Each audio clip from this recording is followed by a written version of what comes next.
마태복음 22장 37절에서 40절 말씀입니다.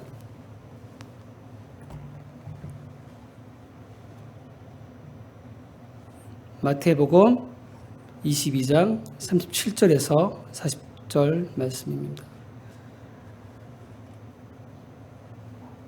다 같이 합독하시겠습니다.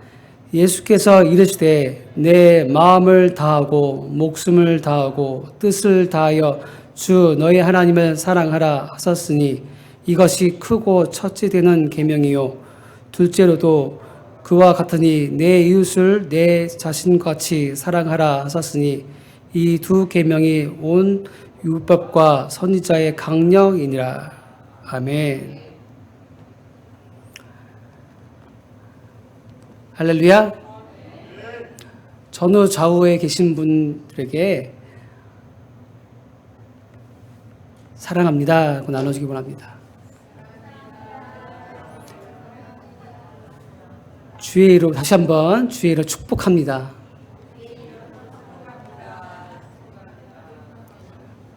마지막 한 번 더 해야겠죠. 잘 될 수 믿습니다. 아멘.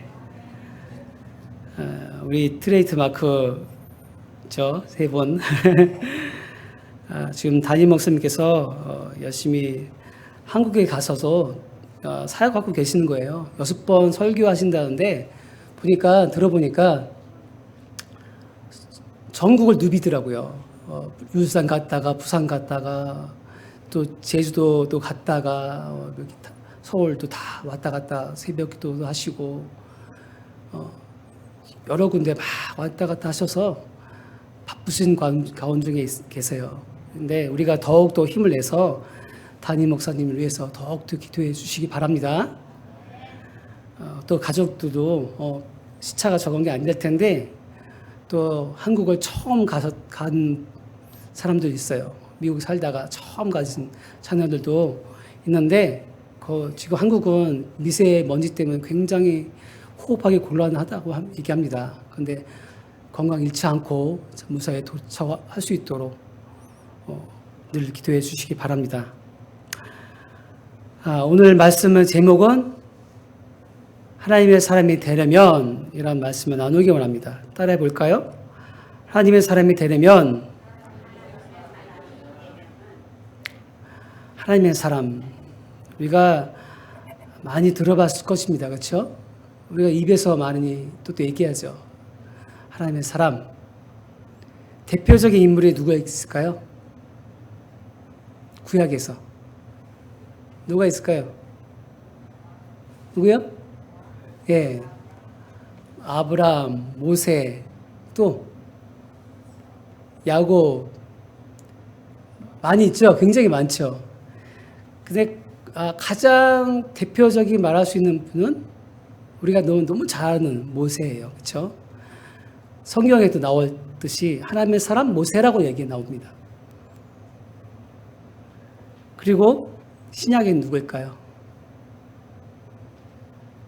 사람이자 동시에 하나님의 아들이신 예수님밖에 없습니다. 나머지 제자들은 하나님의 사람과 동시에 제자지만 하나님의 사람과 동시에 하나님의 아들이시고 하나님 자체이신 분이 신약에서는 예수님밖에 없습니다. 오늘 본문의 말씀은 예수님께서 우리에게 하신 말씀이에요. 그렇죠? 누가 해석한 것도 아니고 누구 통해서 말하는 것이 아니라 직접 예수님께서 우리에게 말씀하신 거예요. 본문에 처음 보시면 예수님께서라고 나와 있습니다.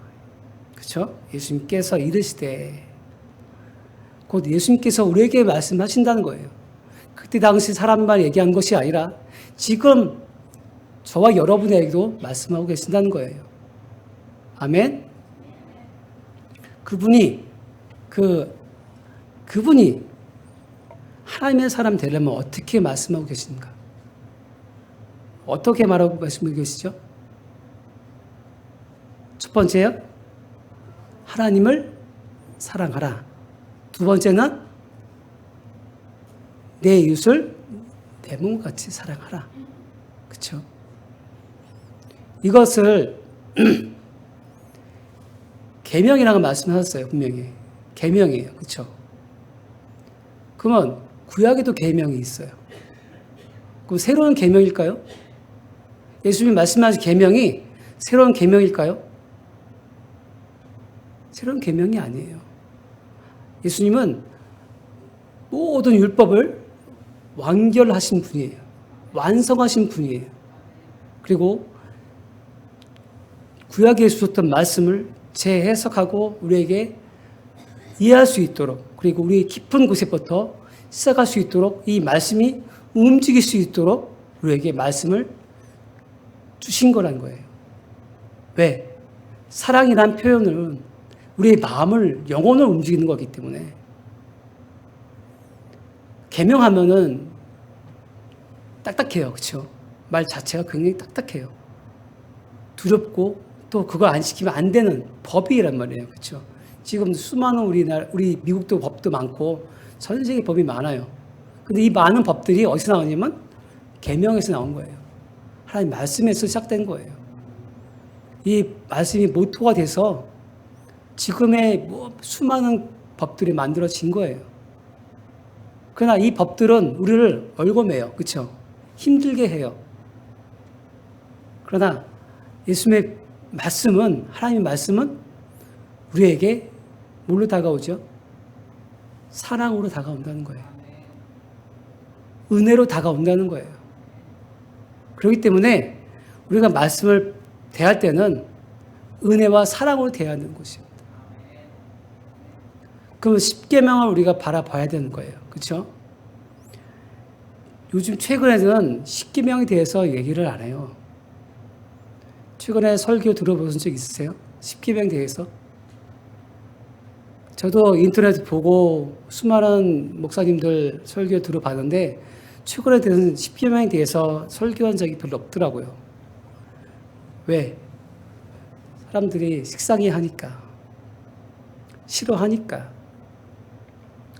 그러나 하나님께서 우리에게 주신 것은, 첫 번째 주신 것은 십계명이에요. 우리가 이번에는 하나님의 사람이 되려면 십계명을 잘 알아야 되는 거예요. 그렇죠? 하나님 말씀을 잘 알아야 돼. 왜? 그 안에 하나님의 은혜와 사랑이 있기 때문에 그렇습니다.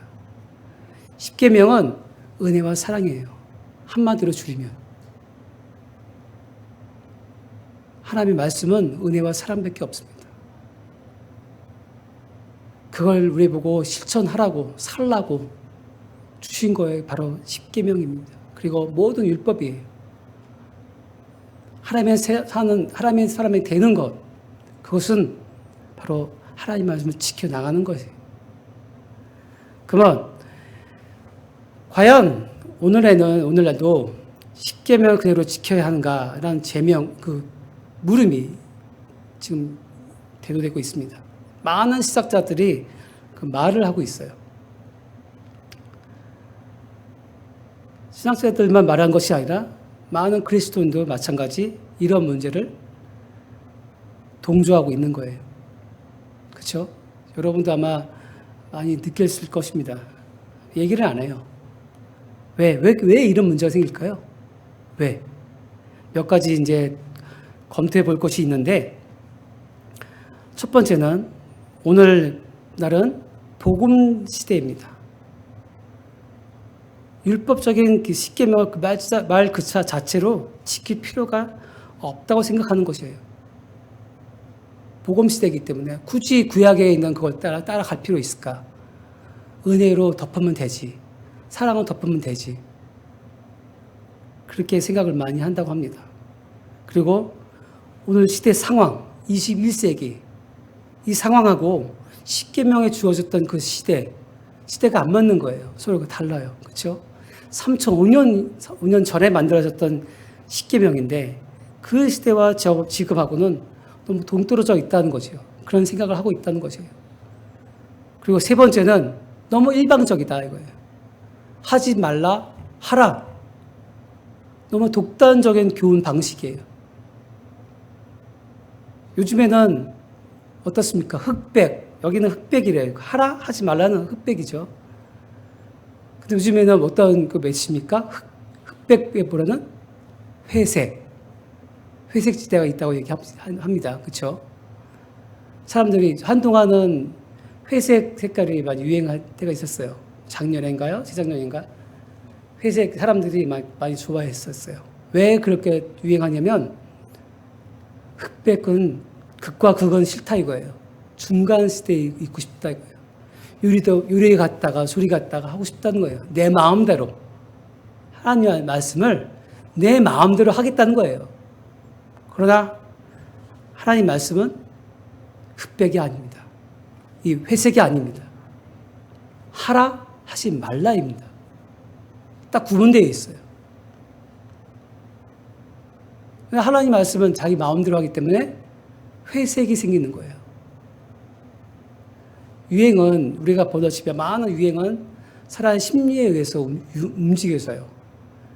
그렇죠? 그래서 사람 좋아하는 걸 많이 선호하면 사람들이 상업자들이 회사들이 많이 그걸 만들어서 막 이렇게 불풀이 내고 그렇기 때문에 사람의 움직임에 따라서 가는데 하나님 말씀은 내 마음대로 움직일 수 있는 것이 아닙니다. 저와 여러분의 마음대로 움직이는 것이 아니라 저와 여러분이 그 말씀대로 움직여가는 것입니다. 하나님 말씀대로 살아가는 것입니다. 그렇기 때문에 하나님께서 우리에게 십계명을 주셨습니다. 요즘 시대 사람들은 이 십계명을 마음에 두지 않고 있어요. 여러분 십계명 다 외우십니까? 다 외우세요? 예전에 제가 주일학교 다닐 때 첫 번째 외울 것이 주기도문이었어요. 무작정 외워야 돼요. 이건 무작정 축구라고 외워야 돼요. 그리고 사도신경. 이거는 이 두 가지는 목숨 걸고 외워야 돼요. 교회 다니게 되면, 그렇죠? 여러분 다 경험했을 거예요. 그렇죠? 지금도 외우고 있잖아요. 네, 헷갈려서 문제지. 말이 틀려서 문제지. 또 십계명. 십계명은 반드시 외웠어요. 이 세 가지. 제가 어릴 때는 장로교에 다녔어요.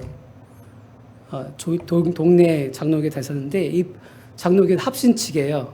그래서 굉장히 율법적이고 굉장히 좀 주의 보수예요. 총신 쪽인데 보수의 합신이에요. 합신. 그 장로교 중에서 그 정도 꼴통 보수라고 얘기할 정도로 꼴통 보수라고 얘기해요. 꼴통 보수라는 것은 멍청하자가 아니라 한 가지밖에 모른다는 뜻이에요. 한 가지만 바라본다는 뜻이에요. 다른 건 타협하지 않고 오직 한 가지만 바라본다는 뜻이에요. 그게 꼴통이라는 뜻이 그때 당시 의미예요. 바보란 의미 아니에요. 그러니까 그 정도로 고직하게 바라보는 것이 합신측인데 이 세 가지는 반드시 외워야 돼요. 이걸 통과하지 못하면 이게 세례가 못 받아요. 그 정도로 아주 엄격했어요. 여러분은 다 외우고 계십니까? 눈치를 보네. 눈이 돌아가고 막 그러시네. 아니란 뜻인데.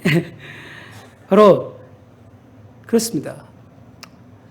이게 무뎌지는 거예요. 시대가 흐를수록 하나님 말씀이 멀어지니까 십계명 자체가 멀어진다는 거예요. 멀어지니까 내 마음에 오지 않는 거예요. 알고는 있어요. 십계명 대충 알고 있어요. 무슨 의미고 이렇게 다 알고 있어. 첫 번째는 다른 신은 믿지 말래. 두 번째는 우상을 만들지 말래. 세 번째는 하나님 이름을 함부로 하지 말래. 안식일 지키래. 이렇게 알고 있어요. 그렇죠? 대충 알고 있어요. 그렇죠? 알고 있는 것과 내가 그걸 마음에 간직하고 그 말씀대로 살아가는 것은 다른 거예요. 그렇죠? 여러분은 하나님 말씀, 십계명을 마음에 간직하기 원합니다. 마음에 간직하고 그 말씀대로 살아가기 원합니다. 그게 사람의 사람이 되는 거예요. 그렇게 이 말씀 과연 이 십계명 어떻게 우리가 대해야 될까? 옛 교훈으로 삼겨야 될까? 아니면 이 말씀대로 오늘날도 지켜야 하는 것인가? 한번 생각해 보는 시간 됐으면 좋겠습니다. 이 답이 어디에 있을까요? 성경에 나와 있어요. 하나님 말씀을 성경 20계명을 주어질 때 그냥 주어지는 것이 아니라 분명히 이유가 있다는 것입니다. 결과가 있다는 것입니다. 왜 하나님께서 이 10계명을 주었을까요? 왜? 우리가 10계명의 답을 정확히 알 때는 하나님과 우리 관계를 온전히 알 수가 있다는 것입니다. 아멘? 출애굽기 19장 1절에 보면 이렇게 기록되어 있습니다. 이스라엘 자손이 애굽 땅을 떠난 지 3개월이 되던 날 그들이 시내 광야에 이르느니라.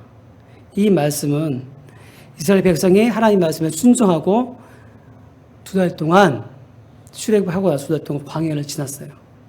그리고 3개월이 되던 날, 첫날, 그날을 말하고 있는 거예요. 그러면 이스라엘 민족은 출애굽하고 나서 몇 개월 지났어요?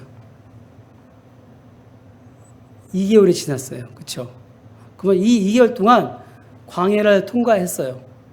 시내 광야가 도착하기 전에 여러 광야, 신광야, 르비니 광야, 여러 광야를 지났어요. 그 광야를 지날 동안 어떤 사건을 경험했습니까? 이런 광야를 지나고 이 2달 동안 하나님과 함께하는 경험을 할 텐데 어떤 일이 있었을까요? 그들이 나올 때 누가 어떤 일이 있었냐면 첫 번째는 구름 기둥과 불 기둥이 있었습니다. 하나님께서 그들을 인도할 때 구름 기둥으로 인도하시고 또 밤에는 불 기둥으로 인도해 주셨습니다. 그런 하나님을 만나게 되었습니다. 또 그를 이동할 때뿐만 아니라 홍해를 지나게 되었습니다. 홍해를 갈라 바다를 육지처럼 만들어서 그들을 건너가게 만들었습니다. 뿐만 아니라 그들을 따라오는 추격해오는 애국 군대를 물로 수장하게 만들었던 그런 사건을 눈앞에서 봤습니다. 그런 경험도 하고 또 마라에 도착했을 때는 3일 지나서 마라에 도착했을 때는 쓴물을 경험했죠. 그러나 그거를 단물로 변하게 하신 하나님을 만나게 되었습니다. 뿐만 아니라 그들이 배고플 때 뭐라고 얘기했습니까? 광야에 있을 때 내가 먹을 것이 없다. 원망 불평할 때 하나님께서 무엇을 주었습니까? 만나. 귀한 만나를 또 40년 동안 공급해 주셨습니다. 만나 얘기해서 제가 말씀드릴 게 있는데 만나는 지금도 있을까 없을까요? 만나가 지금도 있을까요 없을까요? 지금도 나요. 그 나라 지금 사우디죠. 그 사막에 위석류 나무가 있어요. 그 나무들이 많은데 그 안에 탄수화물들이 많이 들어있어요. 굉장히 많아요. 근데 그거를 벗겨 먹는 벌레가 있는데 그게 까끼벌레라고 얘기해요. 까끼벌레인데 그 까끼벌레가 뱉어내는 것은 탄수화물 덩어리를 뱉어내는 거예요. 근데 그게 동그랗게 만들어지는데 그게 그들이 뱉어내면서 탄수화물 덩어리면서 동시에 꿀같이 다른 단맛이 난다고 합니다. 근데 그때 나무들에게 그걸 이렇게 열리게 만들어져요. 벌레 때문에. 그래서 이슬이 내리게 하면 촉촉해져요. 밤에 이슬이 내니까 차가워지고 그럴 때 촉촉해지면서 아침에 해가 뜨면은 이슬이 사라지면 뚜루루 떨어져요. 땅에. 그 하늘에서 내린 것처럼 뚜루루 떨어져요. 그러나 그게 밤낮이 지나지 않고서 다 상해버려요. 금방. 그때 당시 빨리 먹지 않으면 다 사라지는 거예요. 그게 만나입니다. 성경에 보면 나오죠. 가시 같고 열매 같은데 맛은 꿀과 같이 달더라 라고 나와 있습니다. 그게 만나입니다. 근데 한때예요. 6월달 한때 한 달 동안 그게 이루어지는 건데 하나님께서는 역사하시니까 그걸 역사하시니까 어떻게 해야 됩니까? 40년 동안 굶어 죽지 않도록 하나님께서 주셨다는 것입니다. 그게 하나님이십니다. 그 하나님을 만난 사건들이 2개월 동안 있었습니다. 또 어떻습니까? 무리바에 갔을 때, 물이 없을 때 어떻게 했습니까? 바위를 터뜨려서 물을 내게 하셨습니다. 그리고 또 적을 만났습니다. 리비딤에 도착하니까 적을 만나게 되었습니다. 아멜렉 적군을 만나게 되었습니다. 그때 어떠한 사건이 있었습니까? 아멜렉 적군과 이스라엘 민족가 싸웠습니다. 아멜렉 적군은 군사예요. 군대예요. 굉장히 훈련 잘 받은 군사예요. 그리고 철기를 갖고 있는 군사예요. 그러나 이스라엘 민족은 어떻습니까? 군사가 있었습니까? 아니면은 그냥 노예 생활해서 찌들었던 사람이었습니까? 군사 훈련 받은 사람이 아니에요. 전혀 군사 훈련, 창칼 들고 싸우는 사람들이 아니었습니다. 그저 일생도록 벽돌을 만들고 땅을 캐고 그런 것만 평생 했던 사람이에요. 그러나 아멜렉 군대는 군대라고 할 정도로 말 나올 정도로 성경에 표현되어 있습니다. 아멜렉 군대는 바로 철저하게 사람 죽이는 훈련만 했던, 자기 평생을 걸고 죽이는 훈련을 했던 사람들이에요. 그러면 얼마나 잘 싸울까요? 싸움의 귀재들이에요. 우리 다 군대 가본 사람들 계시죠? 집사님들 다 갔었죠? 그 훈련 받아보시면 어떻습니까? 죽이는 훈련밖에 안 배워요. 그렇죠? 총 쏘는 거.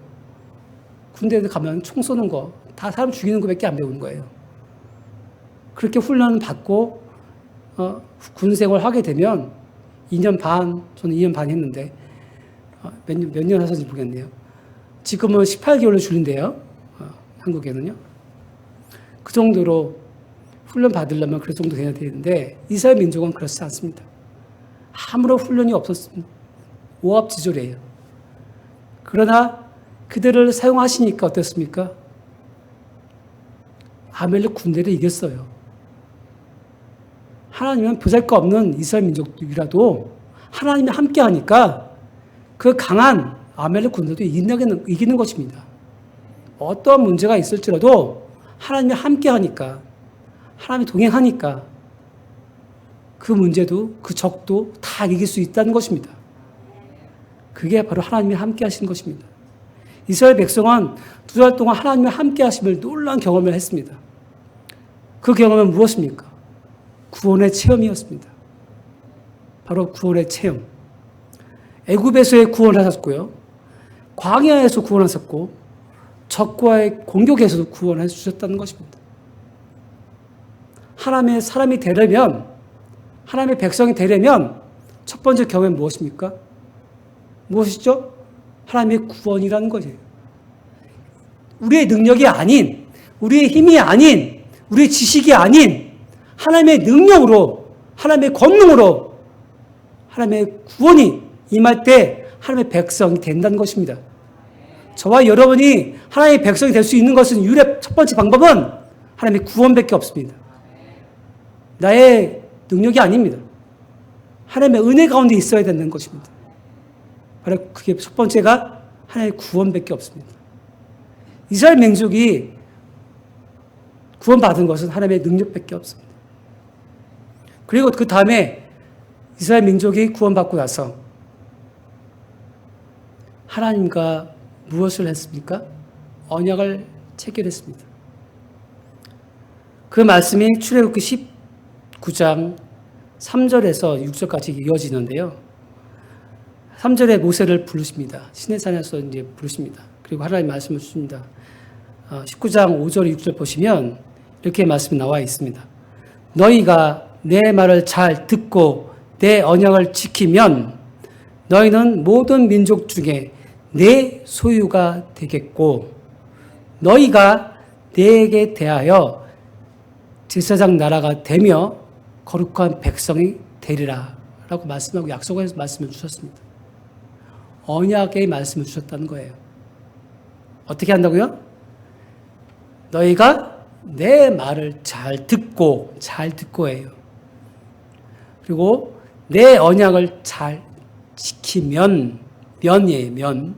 조건부지요. 지키면 모든 민족 중에 너는 내 소유가 된다는 거예요. 하나님의 것이 된다는 거예요. 저와 여러분에게 하나님의 것이 된다는 걸 말씀하고 계십니다. 뭐하면? 하나님 말씀을 잘 듣고 지키면 내 소유가 된다는 거예요.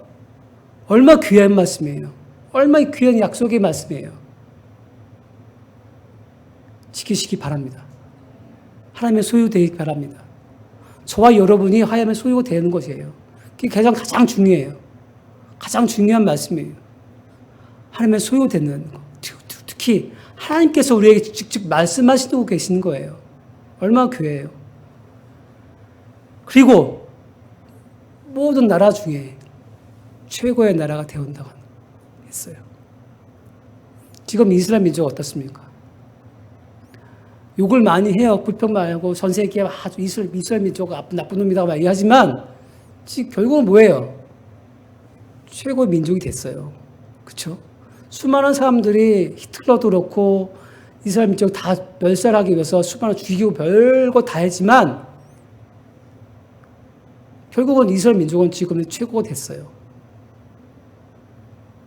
이스라엘 민족은 비록 지금은 예수님을 안 믿지만 나중에 바울이 얘기했던 것처럼 그들이 돌아왔을 것이라고 얘기했어요. 그들이 돌아왔으면 우리들 가운데 최고가 되는 거예요. 그들은 하나님 말씀 지금도 떠나지 않고 있어요. 비록 구약의 말씀만 의지하고 있지만 하나님을 의지하고 있어요. 그렇기 때문에 지금의 그 약속의 말씀처럼 제사장의 나라가 되었어요. 그리고 거룩한 백성이라고 말씀하셨습니다. 저와 여러분에게 거룩한 백성이라고 말씀하고 있습니다. 하나님을 섬기는 자, 하나님의 말씀을 따르는 자, 하나님 말씀대로 잘 듣고 행하는 자만이 거룩한 백성이 되는 것입니다. 저와 여러분이 거룩한 백성이 되기 원합니다. 그런 말씀을 이스라엘 민족과 하나님께서 언약을 체결했다는 거예요. 이때 당시 십계명을 주지 않았어요. 언약을 체결한 거예요. 그러면 언약을 체결하고 나서 하나님께서는 어떠한 하나님이 됐습니까? 이스라엘 하나님이 됐어요. 그리고 이스라엘 백성은 하나님의 백성이 됐다는 거예요. 거룩한 백성이 된 거예요. 언약을 체결하고 아멘하고 화답하니까 그때부터 이제는 정말 하나님의 백성이 된 거예요. 하나님의 계명, 십계명을 주어지기 전의 사건입니다. 곧 우리가 바라볼 것이 뭐냐면 하나님의 사람이 되는 건 첫 번째 뭐예요? 구원. 두 번째는요? 하나님과의 언약을 체결하는 거예요. 내가 하나님 백성이 되겠습니다. 라고 시인하는 거예요.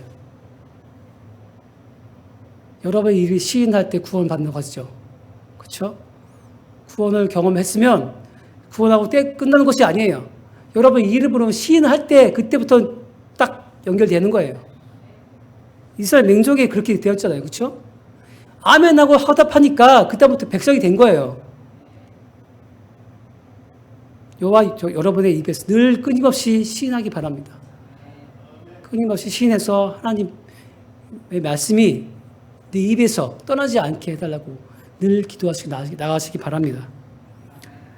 그리고 나서 출애굽기 20장에 보면 모세가 다시금 부릅니다.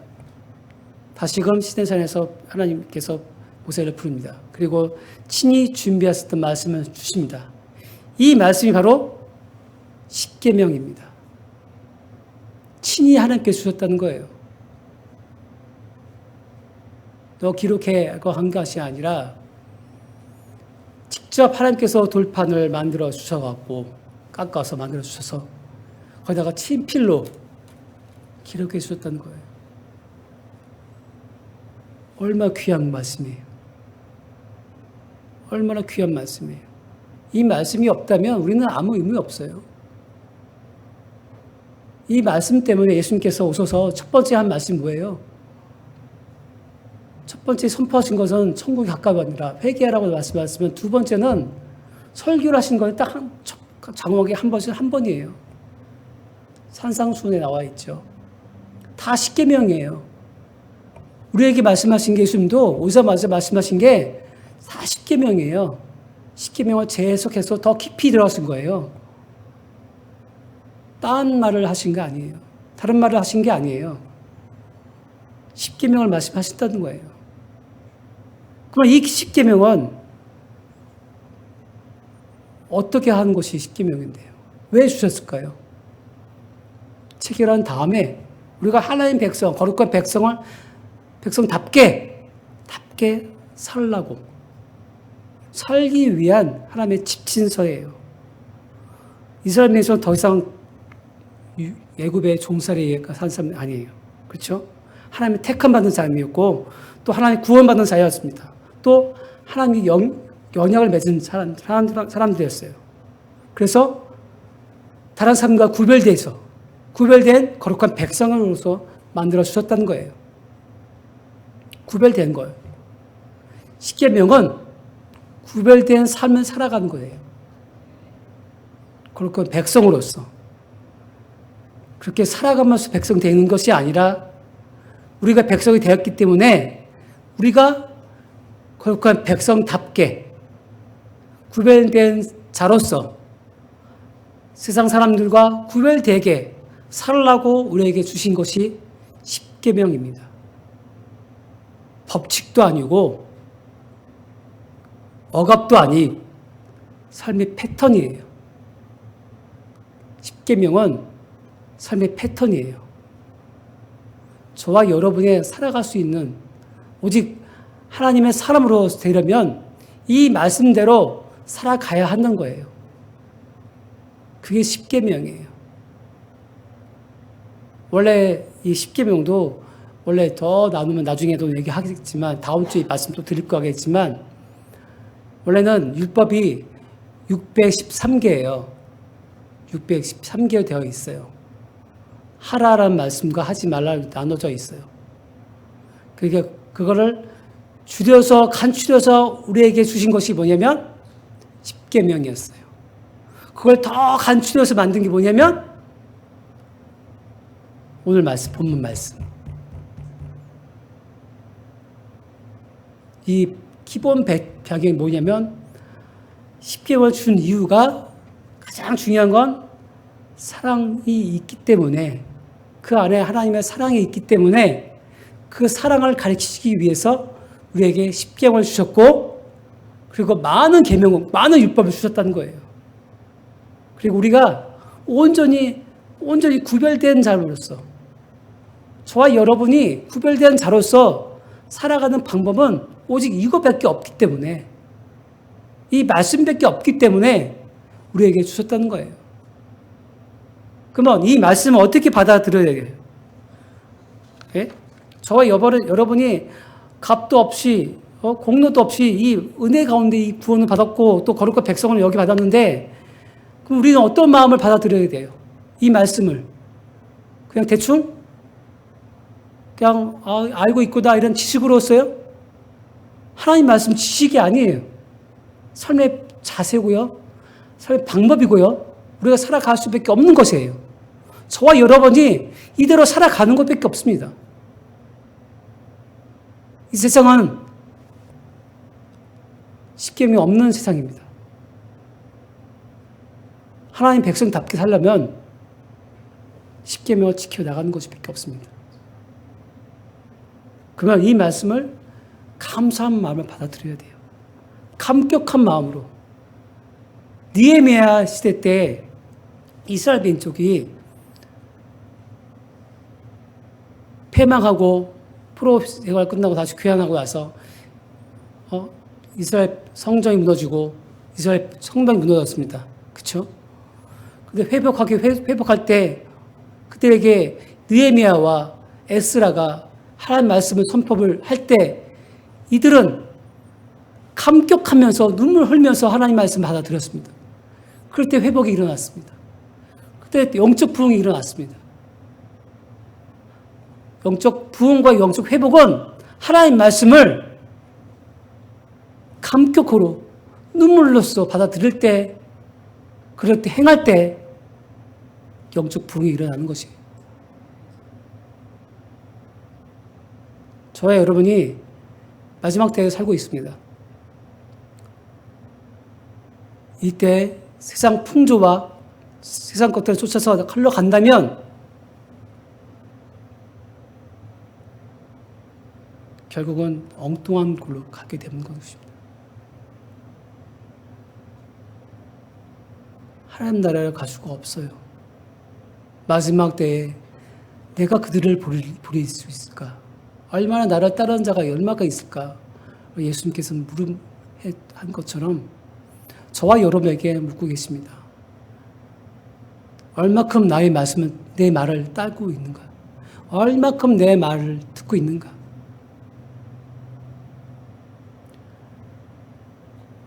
저와 여러분이 갖고 있는 마음이 뭐냐면 감격한 마음으로서 하나님 말씀을 대하기 원합니다.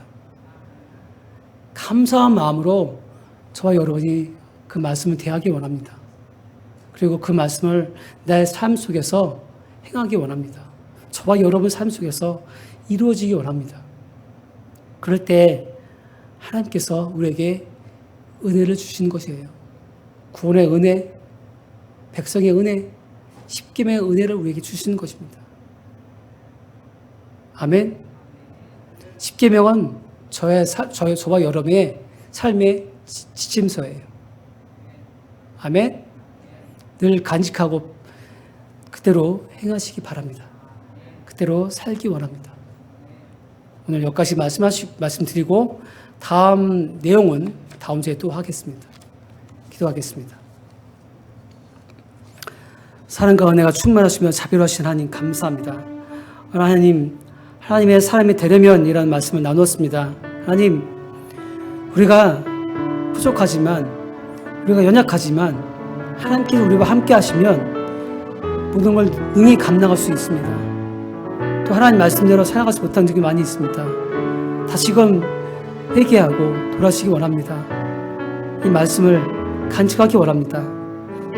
십계명 우리에게 주신 그 말씀을 우리의 삶 속에서 행하고 지켜나가게 하여 주옵시고 하나님의 백성답게 살아가게 하여 주옵소서. 구별된 삶을 살아가게 하여 주옵소서. 마지막 때에 수많은 사람들은 하나님 말씀을 버리고 하나님 말씀을 역행하고 있으나 우리는 말씀 그 자체를 그대로 행하고 살아갈 수 있도록 함께 하여 주옵소서. 예수님을 감사하게 기도합니다.